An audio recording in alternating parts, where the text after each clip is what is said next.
Hello everyone and welcome back.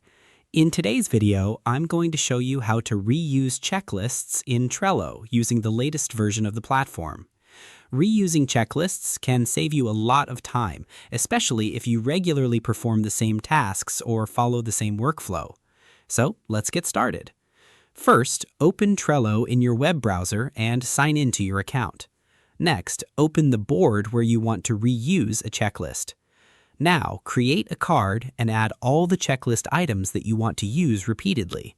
For example, if you're onboarding new clients, you might include tasks like sending a welcome email, collecting documents, and scheduling a kickoff meeting.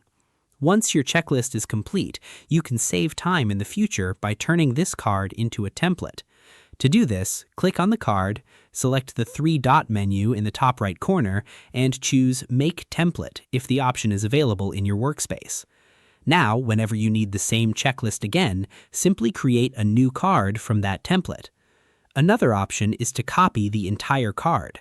Open the card containing your checklist, click the three-dot menu, and select Copy Card.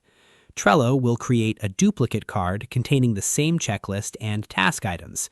You can then rename the card and make any necessary changes.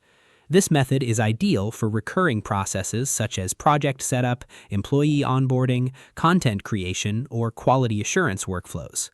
By reusing cards or templates, you can maintain consistency across your projects while reducing repetitive work. And that's it. You've successfully learned how to reuse checklists in Trello using the latest version. Thanks for watching, and I'll see you in the next video.